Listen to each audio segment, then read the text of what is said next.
Hi everyone, welcome back to the channel. Before diving in, just a quick disclaimer that every single information I'm going to share with you in this video is based on my own research and personal experiences. So this is not a sponsored content, and I'm going to give you an honest review and an unbiased take.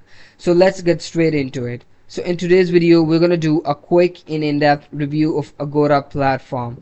Agoda is a popular travel and hotel booking platform where you can book your flights and do different activities, and even you can book your apartments and hotels while you're traveling.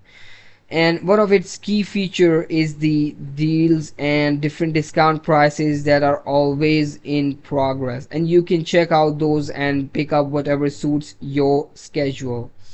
Agoda comes with a lot of features. Another crucial feature and the most prominent one is of its filtration system. It provides you with a lot of filtration, and where you can select whatever is suitable according to your needs, and whatever is suitable for your preference.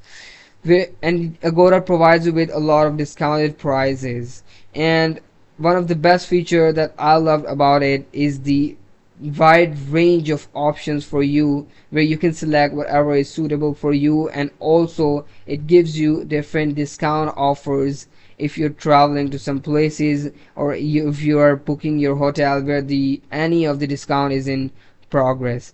So in my conclusion, I would say Agoda is very much suitable for someone who is a frequent traveler, or just want to book the flights, or just want to book the hotels at the on the very urgent basis. So I hope this review was helpful for you. If you guys want me to review any other site or platform, just do let me know in the comments below. I will try to make the review of as much products as I can, but since I cannot review every single product you send my way, so I have created a list of documents that will help you out to do the research on your own and qualify any platform before using it. So do check out that document in the description below, and I hope to see you in the next video.